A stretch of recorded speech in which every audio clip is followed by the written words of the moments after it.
एआयची क्रांती ही वरदान ठरणार शेतकऱ्यांना 500 कोटी रुपयाची मागच्या वर्षी अर्थसंकल्पात तरतूद केलेली आहे। पण या 500 कोटीतला एकही रुपया खर्च केलेला नाही अशी माझी माहिती आहे। तर सरकारने उत्तराच्या भाषणात सांगावं की नक्की किती पैसे या 500 कोटीतले सरकारने आतापर्यंत खर्च केले। त्याचा पैसा खर्च झाला नाही कारण सरकारने नुसती जाहिरात घोषणा केली आणि त्याच्यावर फारशी कृती केली नाही असा त्याचा अर्थ आहे। मंदिर की मस्जिद, भगवा की हिरवा, हलाल की झटका असे वाद निर्माण व्हायचे। पण मला आज आनंद आहे की समोरच्या बाजूनच हा एक नवा आधुनिकतेचा विचार आता पुढे आलेला आहे आणि म्हणून त्या सगळ्या सदस्यांचा उल्लेख मी यासाठी केला की एक नवा आशेचा किरण या दृष्टीनं आहे असं म्हटलं तर वावगं ठरणार नाही। अध्यक्ष महोदय, जग झपाट्याने बदलतंय।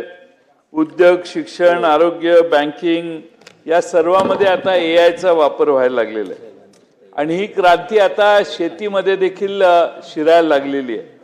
आणि ही क्रांती, एआयची क्रांती ही वरदान ठरणार शेतकऱ्यांना की शेतकऱ्यांच्या समोर नवीन आव्हान उभं करणार हे समजणं फार महत्त्वाचं आहे।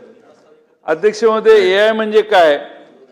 सोप्या भाषेत सांगायचं झालं तर संगणक प्रणालींना अशी क्षमता देणं की त्या मानवी बुद्धिमत्तेसारखे निर्णय घेऊ शकतील। उदाहरणार्थ अध्यक्ष महोदय, जमिनीतली आर्द्रता मोजणारे सेन्सर किंवा हवामानातला अचूक होणारा अंदाज, पिकांवर रोग ओळखणारे मोबाईल ॲप, ड्रोनद्वारे पिकांची पाहणी आणि त्या सगळ्या मिळालेल्या माहितीचा वापर करून अधिक संवर्धन, अधिक वेगाने ती वनस्पती किंवा ते झाड कसं जास्त उत्पादनाकडे जाईल हे बघण्याची व्यवस्था एआयच्या मार्फत अध्यक्ष महोदय होऊ शकते। आणि मग त्याला आता किती पाणी द्यायचं, किती खत द्यायचं आणि रोगांची लक्षणं काय आहेत हे देखील आता एआय आपल्याला सांगायला लागलेलं आहे। त्यामुळं अध्यक्ष महोदय, स्वर्गीय अजितदादांनी 500 कोटी रुपयाची मागच्या वर्षी अर्थसंकल्पात तरतूद केलेली आहे। अध्यक्ष महोदय, पण या 500 कोटीतला एकही रुपया खर्च केलेला नाही अशी माझी माहिती आहे। अध्यक्ष महोदय, एक दमडी पण ह्याच्यात खर्च केली नाही, पण 500 कोटीची घोषणा झाली। तर सरकारने उत्तराच्या भाषणात सांगावं की नक्की किती पैसे या 500 कोटीतले सरकारने आतापर्यंत खर्च केले, ते कुणाला दिले, कुणासाठी हे पैसे खर्च झाले। अध्यक्ष महोदय, आता अलीकडे काल परवा घाईघाईत एआय फॉर ॲग्री 2026 ही BKC मध्ये एक परिषद भरवली। अनेक तज्ज्ञ आले, आंतरराष्ट्रीय संस्था आल्या असतील, पण अध्यक्ष महोदय, आपला शेतकरी काय त्यांच्या एवढ्या मोठ्या परिषदेला जाऊ शकला नाही। अध्यक्ष महोदय, एक सरकारने इव्हेंट केला, पण त्या इव्हेंटचा फायदा हा सामान्य शेतकऱ्यापर्यंत पोचायला काय इव्हेंटमध्ये झालं, त्या ह्याच्यात परिषदेमध्ये, हेच लोकांना कळलं नाही।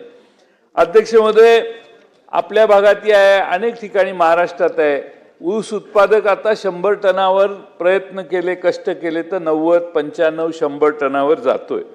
अध्यक्ष महोदय, आज बारामतीला पवार साहेबांच्या नेतृत्वाखाली आणि प्रतापराव पवारांनी पुढाकार घेऊन बारामतीच्या KVK सेंटरमध्ये गेले 3-4 वर्षे एआयचा मुळं पिकाचं वाढ कशी होते याचे प्रात्यक्षिकं पूर्ण केली आणि आम्हा सगळ्यांना त्यांनी बोलवलं आणि त्यांनी जी प्रात्यक्षिकं दाखवली, ज्या ठिकाणी अध्यक्ष महोदय 70, 80, 60, 70, 80 टनाचं एकरी उत्पादन होतं, त्या ठिकाणी अध्यक्ष महोदय 150, 160 टनापर्यंत उत्पादनं गेलेली आहेत प्रति एकर।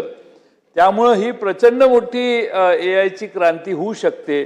आज शेतकऱ्याला 2 एकर, 1.5 एकर शेतकऱ्याला आपलं उत्पादन 30 आणि 40 टनावर थांबतोय, तो जर 80 टनावर गेला, 100 टनावर गेला तर त्याच्या अर्थकारणाचं देखील गणित बदलल्याशिवाय राहणार नाही।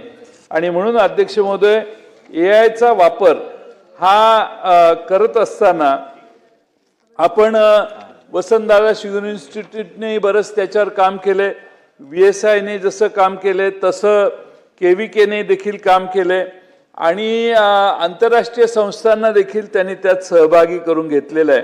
आणि म्हणून आज महाराष्ट्रात विशेषतः बऱ्याच ठिकाणी जिथं ऊस उत्पादक आहेत त्यांच्या मोबाईलवर मेसेज येतो की आता दुपारी 11 ते 2 पाणी द्या. मग 11 ते 2 पाणी द्या ह्याच्यात नाविन्य काय असं आपण म्हणाल, पण एआयच्या मार्फत आपल्याला हवामान खात्याचा अंदाज आल्यावर एआयच कॅल्क्युलेट करतो की 11 ते 2 निसर्गातलं किंवा त्या भागातल्या पर्यावरणामध्ये प्रेशर कमी राहील आणि त्यामुळं अध्यक्ष महोदय आपल्याला अधिक अपटेक शेतकऱ्यांचा पिकाचा कधी होतो त्यावेळी त्याला खतं देणं, पाणी देणं, असं अतिशय मायक्रो लेवलला जाऊन पिकाची मॅनेजमेंट आज महाराष्ट्रात होते. आणि मला अभिमान आहे की KVK बारामती आणि वसंतदादा शुगर इन्स्टिट्यूटने याच्यात बरंच काम केले. अनेक शेतकरी आता हळूहळू त्याचा फायदा घेत आहेत. अध्यक्ष महोदय, याचा दुसरा फायदा उत्पादन खर्च शेतकऱ्याचा कमी येतो आणि तसं करत असताना आपण या शेतकऱ्याचं उत्पादन खर्च कमी आणि उत्पन्न वाढणं हे एकाच वेळी जर होत असेल तर आपण सरकारने त्यात लक्ष घातलं पाहिजे. माझी सरकारकडे मागणी आहे की सरकारने 5 वर्षासाठी कृत्रिम बुद्धिमत्ता धोरण तयार करावं आणि तयार केलेलं आहे आणि त्यामध्ये संस्थात्मक उभारणी, कृत्रिम बुद्धिमत्तेसाठी डिजिटल सार्वजनिक पायाभूत सुविधा, कृषी क्षेत्रातील कृत्रिम बुद्धिमत्ता आधारित प्रकल्पांना आर्थिक सहाय्य, क्षमता बांधणी आणि जागतिक कृषी क्षेत्रातील कृत्रिम बुद्धिमत्ता परिषद, गुंतवणूकदार शिखर संमेलन आदी घटकांचा त्यांनी समावेश केलेला आहे. आता शिखर संमेलनच आधी केलं यांनी, मगाशी जे सांगितलं, आधी खाली बेसमध्ये काही काम करण्याची गरज आहे, पण मला खात्री आहे की शिखर संमेलनातूनही सरकारच्या अधिकाऱ्यांना काही नवीन माहिती मिळाली असेल. अध्यक्ष महोदय, आज राज्यस्तर ह्या सगळ्याची अंमलबजावणी करण्यासाठी राज्यस्तरावरती कृत्रिम बुद्धिमत्ता आणि ॲग्रीटेक नाविन्यता केंद्र स्थापन करण्यात आले आणि कृषी विभागाचे सचिव, त्याचे कार्यकारी संचालक, व्यवस्थापकीय संचालक म्हणून निवड करून त्यांच्याकडे नेतृत्व सोपवण्याची तरतूद त्या धोरणामध्ये आहे. अध्यक्ष महोदय, या केंद्रासाठी जाहिरात देऊन मुलाखती घेण्यात आल्या, पण अध्यक्ष महोदय ज्याची निवड झाली त्याने अद्याप पदभार घेतलेला नाही. अध्यक्ष महोदय, प्रतीक्षा यादीतील उमेदवारांची निवड का केली नाही? ज्याने पदभार घेतला नाही तर खालच्या पुढच्या माणसाला तर निवडायचं होतं. आणि अध्यक्ष महोदय, या धोरणाच्या अंतर्गत कृषी विद्यापीठामध्ये नाविन्यता आणि इन्क्युबेशन सेंटर स्थापन करण्यात येणार होती. वर्षभरात काहीही झालं नाही.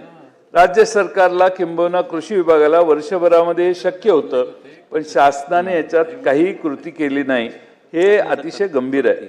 अध्यक्ष महोदय, एखाद्या क्षेत्रात नीट काम करायचं असेल तर धोरणात्मक काम केलं पाहिजे. कृत्रिम बुद्धिमत्ता धोरण आणलंय, कौतुकास्पद आहे. 500 कोटी रुपये दिले, हेही कौतुकास्पद आहे. पण अध्यक्ष महोदय, त्याचा पैसा खर्च झाला नाही, कारण सरकारने नुसती जाहिरात घोषणा केली आणि त्याच्यावर फारशी कृती केली नाही असा त्याचा अर्थ आहे. अध्यक्ष महोदय, या ठिकाणी अगदी ड्रोनच्या द्वारे कीटकनाशकांची फवारणी करण्याचाही अनेक ठिकाणी शेतकरी प्रयत्न करतात. आता त्यामुळं श्रमही वाचतात, वेळही वाचतो. ड्रोन काही सेकंदात, काही मिनिटात 1-1 एकर, 2-2 एकर, 10-10 एकर जमिनीवर कीटनाशक फवारणी करण्याचं काम करतो. अध्यक्ष महोदय, AI आधारित शेतीसाठी इंटरनेट, वीज, स्मार्टफोन आणि प्रशिक्षण पण आवश्यक आहे. अध्यक्ष महोदय, अजूनही ग्रामीण भागात डिजिटल दरी आहे. गडचिरोली, भामरागडला लांब इतक्या जायची गरज नाही. मुंबईच्या जवळ असणाऱ्या पालघर जिल्ह्यात देखील आदिवासी पाड्यांवर अनेक शेतकरी तंत्रज्ञानाशी परिचित नाहीत. अध्यक्ष महोदय, त्यामुळे ही डिजिटल गॅप जी आहे ती भरून काढण्यासाठी शेतमजुरांना देखील याचं ट्रेनिंग कसं द्यायचं याचाही विचार आपल्याला या धोरणात करावा लागेल. नाहीतर ज्या शेतमजुराला AIचा हे मोबाईल आणि हे ॲप वापरण्याचा अनुभव नाही, तो अगदी मजुरीतून देखील बाहेर पडला जाईल. आणि जरा एक्सपर्ट असणारेच मजूर आता हळूहळू शेतीमध्ये पुढच्या 10 वर्षात यायला लागतील. आणि म्हणून हे डिजिटल गॅप जी तयार झालेली आहे ती गॅप भरून काढण्याचा प्रयत्न सरकारने करण्यासाठी 8वी पास झालेल्या, 10वी पास झालेल्या मुलांना देखील या वेगळ्या तंत्रज्ञानाची माहिती गावोगावी किंवा जिल्ह्याच्या ठिकाणी तरी देण्याचं काम सुरू केलं पाहिजे. अध्यक्ष महोदय, आता हवामानाचा फटका आपल्या सगळ्यांनाच बसतोय, शेतकऱ्याला देखील बसतोय आणि जर एआयचा वापर केला तर हे हवामानाचा फटका टळू शकतो आणि त्यासाठी एआयची शेती प्रचंड महत्त्वाची आहे असं मला वाटतं. अध्यक्ष महोदय, एकनाथ शिंदे साहेबांनी सुरुवातीला घोषणा केलेली सभागृहात की महाराष्ट्रातला शेतकरी कर्जमुक्त करू. आता अध्यक्ष महोदय, रोज 3 शेतकऱ्यांच्या आत्महत्या होत आहेत आणि अध्यक्ष महोदय, एकूण आत्महत्या करणाऱ्यांपैकी 66% शेतकऱ्यांचं उत्पन्न 1 लाखापेक्षा कमी आहे.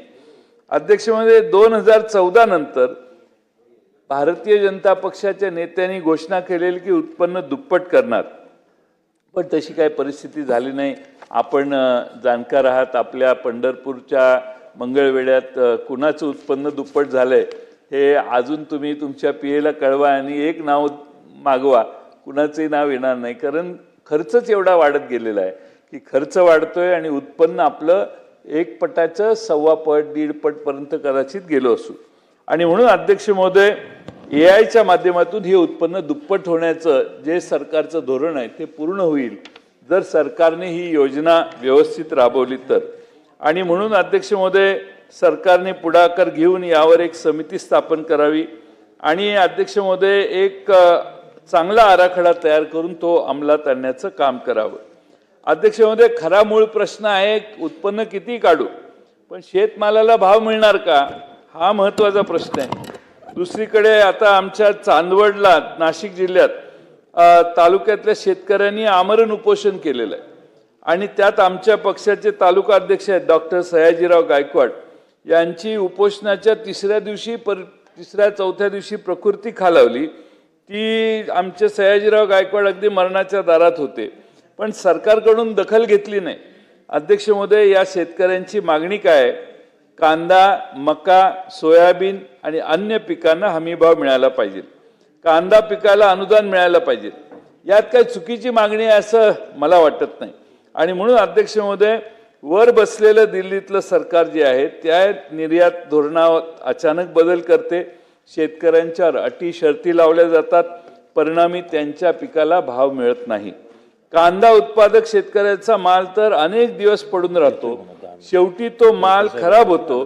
अशाच नवनवीन अपडेट्ससाठी डिजिटल कोल्हापूर चॅनेलला सबस्क्राईब करायला विसरू नका.